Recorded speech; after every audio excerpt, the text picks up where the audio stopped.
Hello data friends, my name is Kamil and this is series about Microsoft Fabric. Discover how to use Apache Spark and Python for data ingestion into a Microsoft Fabric Lakehouse. Fabric notebooks provide a scalable and systematic solution.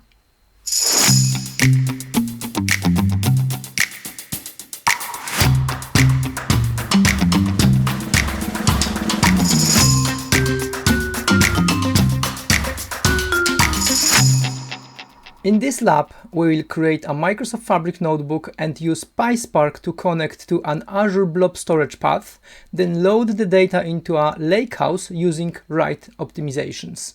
For this experience, we will build the code across multiple notebook code cells, which might not reflect how you will do it in your environment.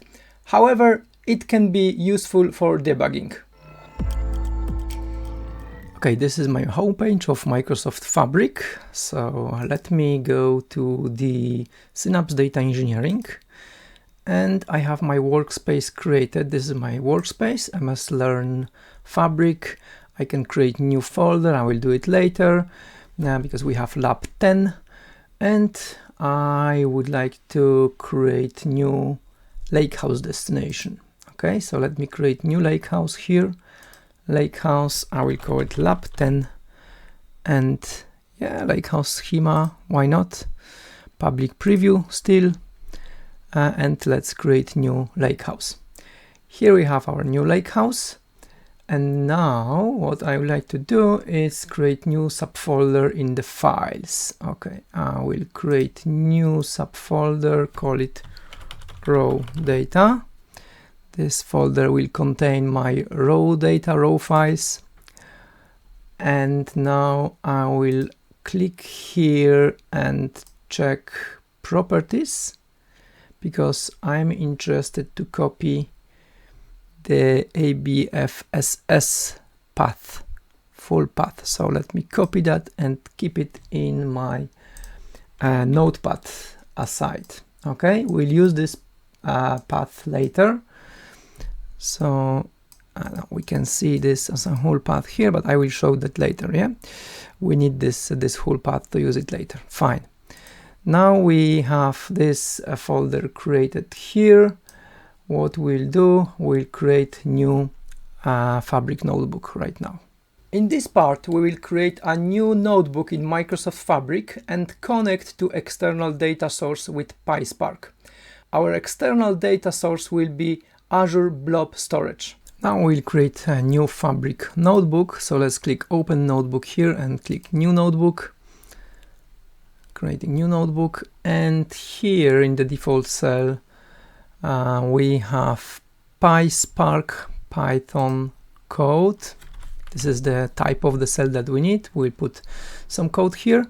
So let me copy paste this code, which is declaration of parameters, yeah, for connection string. We'll use them in a second because in this step we will connect to the external data source using PySpark. Okay, so now the next step will be construct connection path. Okay, so using those parameters, those variables, we'll create the whole path. The variable, the path will be called WASBS path_path, and we use this pattern. So the beginning is like this, then // and here will be blob account name. Of course we need to format this, so I will use F here. So blob accounts or blob container name first. I know this is not very logical, but blob container name is first. Then we have and then there's a account name of the storage account, and then the constant part is blob.core.windows.net, and then / will be blob relative path, this yellow word here. Okay, So this is publicly available storage, open by Microsoft, so we can use this and read the data stored in this Azure Blob Storage. Let me print this. We will double check if our variable looks correct after this formatting, and then we'll read. Okay, before we read, let's run this code first and see if this looks correct. Okay.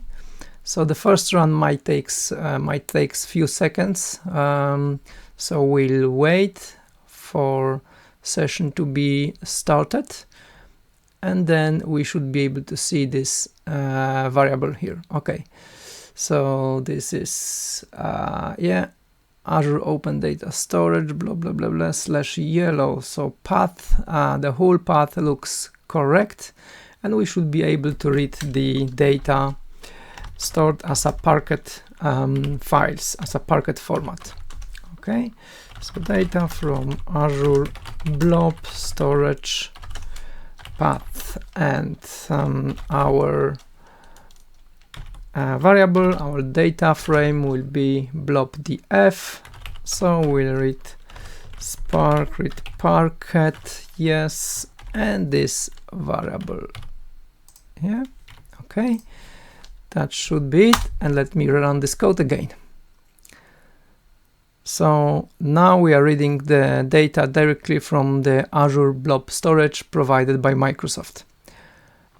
Now we have this data in our blob _df variable data frame, and we would like to write this to our newly created Lakehouse in Microsoft Fabric. So let's do it. Let's create another cell with code.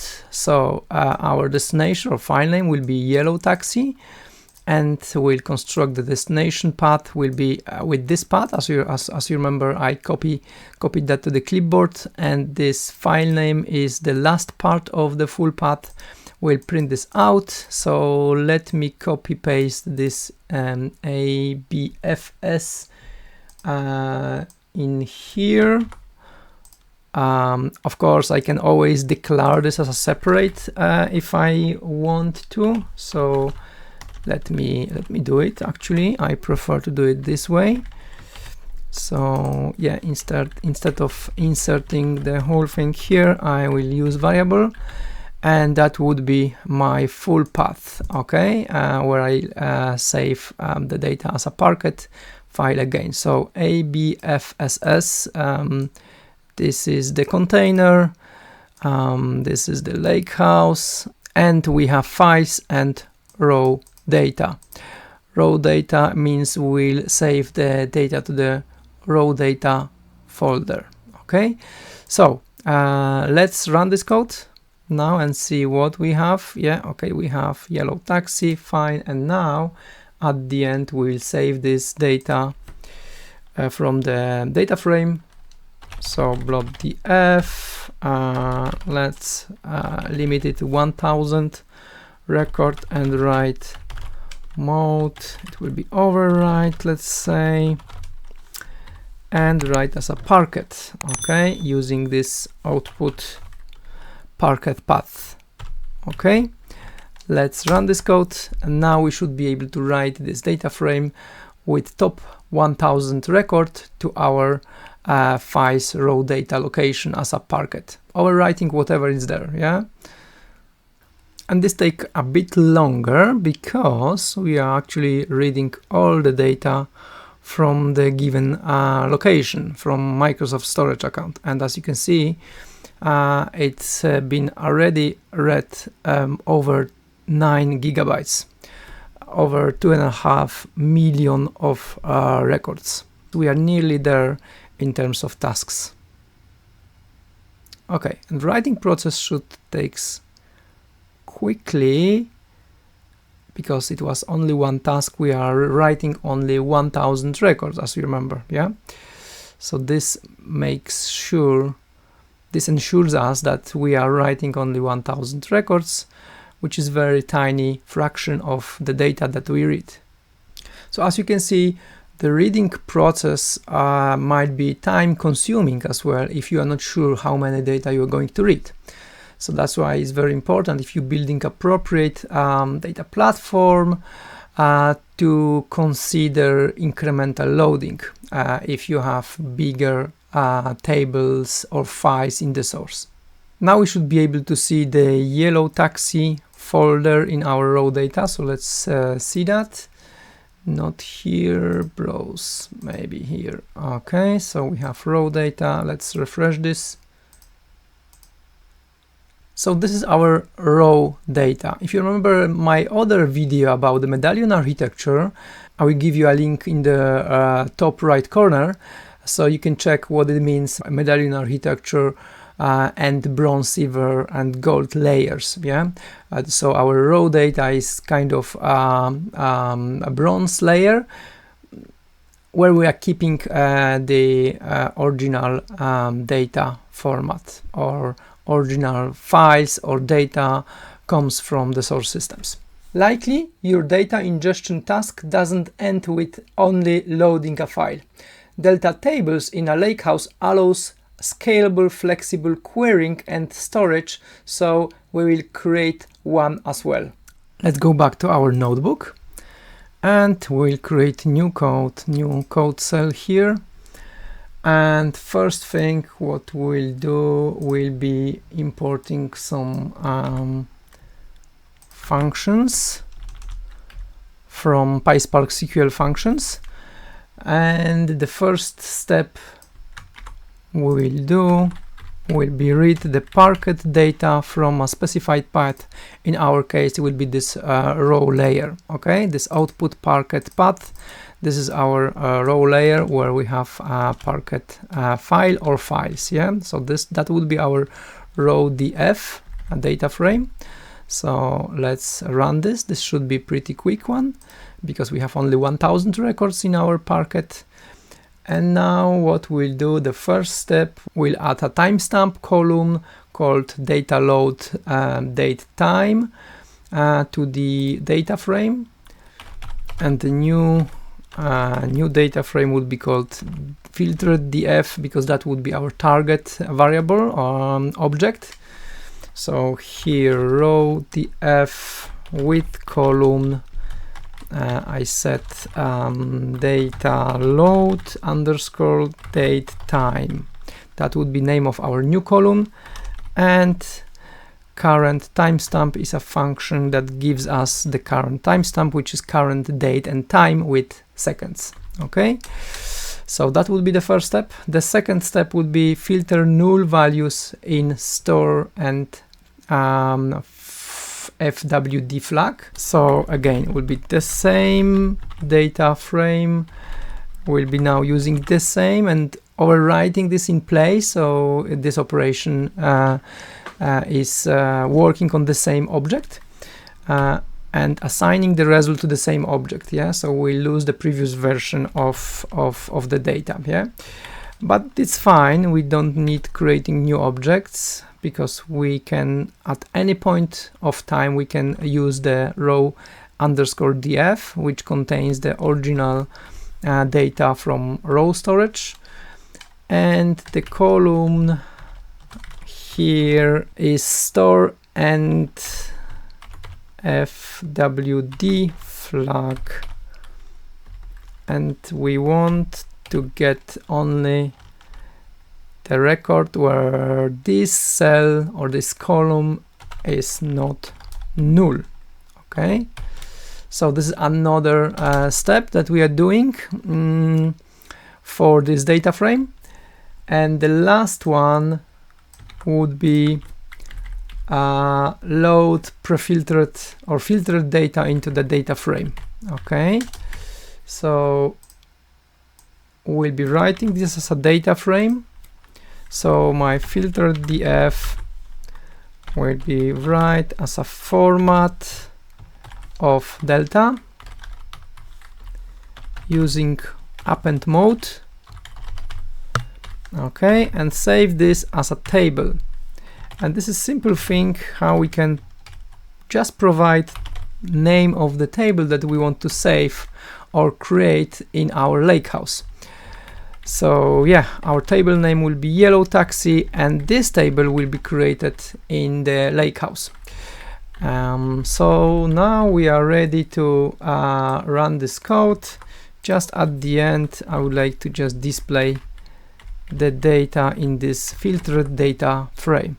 Okay, so let's run this code now and see what happens. Request failed. 403 forbidden. Oh, that's interesting.